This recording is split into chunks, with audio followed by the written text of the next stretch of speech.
Here's an original short story crafted to fit your requirements, with a compelling original title, a strong hook, emotional depth, and a powerful, uplifting ending. Length is suitable for 10 to 12 minutes of spoken narration. Title: The Last Seat on the Bus. The bus doors hissed open, and for a moment, the entire city seemed to hold its breath. Ethan almost didn't look up. His day had already been long, too long. Another double shift at the warehouse, another call from his landlord reminding him rent was overdue, another reminder that life didn't pause just because you were tired. He stared at the cracked floor of the bus, clutching the strap of his worn backpack, hoping no one would ask him for the one thing he didn't have, energy. Then he heard the voice. Is there anywhere I can sit? Ethan glanced up and saw her standing in the aisle, an older woman, maybe late 60s, holding a paper grocery bag that looked seconds away from tearing. Her coat was thin for the cold evening, and her hands trembled as the bus lurched forward. Every seat was full. Every passenger suddenly found something fascinating about their phones or the window. Ethan hesitated. His legs ached. His back screamed.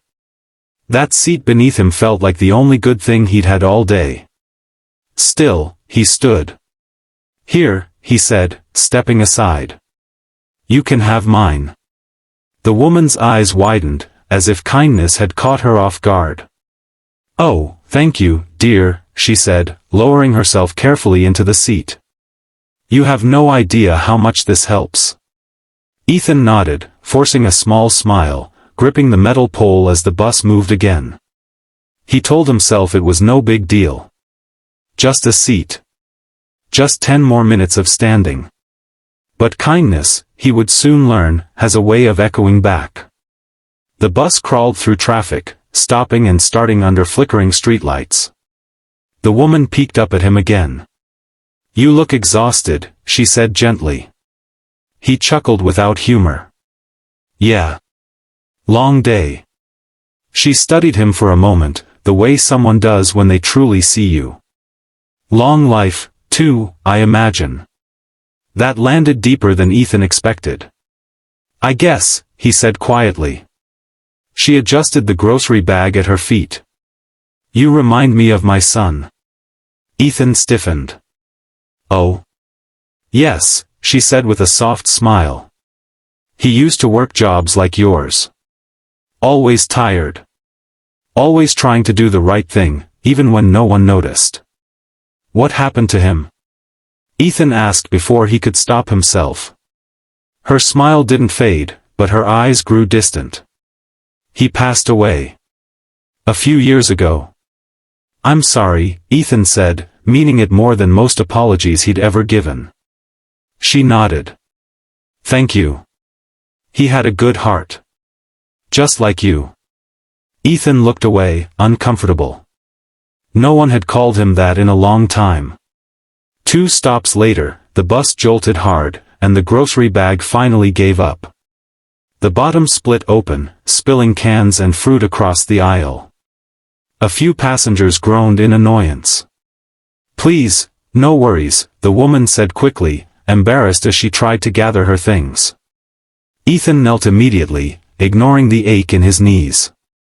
He picked up rolling apples, dented soup cans, a loaf of bread wrapped in thin plastic. Others began to help, too, one man passing items forward, a teenager handing her a fallen orange. For a brief moment, strangers moved together, connected by something simple and human. When everything was gathered, the woman's hands shook as she tied the bag shut. "Thank you," she whispered, her voice thick. "I didn't mean to cause trouble." "You didn't," Ethan said. "It happens." She hesitated, then reached into her coat pocket. "No," Ethan said quickly when he saw her pull out a folded bill. "Please. You don't have to." "It's not for the groceries," she said. "It's for you." "I can't take that," he replied, shaking his head. She pressed it into his palm anyway. Sometimes kindness needs a place to land. Let it land with you. Before he could argue, the bus stopped again. "This is me," she said, standing slowly. "Thank you, for reminding me the world still has good people." She stepped off the bus, disappearing into the cold evening. Ethan looked down at the bill. It was a 20. His chest tightened. That $20 meant groceries for her. Medicine, maybe. Something important. He spun toward the door, but it had already closed. The bus pulled away. For the first time all day, Ethan felt something heavier than exhaustion. That night, he couldn't sleep. He kept seeing her face. Hearing her voice. Feeling the weight of that bill in his pocket like a question he couldn't ignore. The next morning, instead of heading straight to work, Ethan got off the bus early. He walked 3 extra blocks to a small corner grocery store. Inside, he bought a gift card. For $50. It was more than he could afford. Much more. But something inside him felt steady, certain, in a way he hadn't felt in years. He wrote a short note on the back of the receipt. For groceries. For warmth. From someone who once needed a seat too. He didn't know where she lived. Didn't know her name. But he knew one thing. She had gotten off at Maple Street. It took 2 days, 3 bus rides, and more than a little embarrassment to ask around, but Ethan finally found her. A small apartment building with peeling paint. A name taped crookedly to a mailbox. He knocked. When she opened the door and saw him, her hand flew to her mouth. "You," she said, eyes filling instantly. The young man from the bus.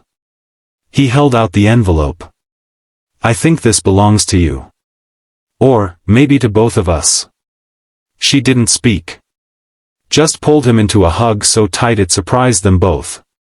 "I thought I imagined you," she whispered. "I thought kindness like that didn't come back." Ethan swallowed hard. "I think it does. Just not always the way we expect." Months passed. Ethan's life didn't magically become perfect. He still worked hard. Still worried about money.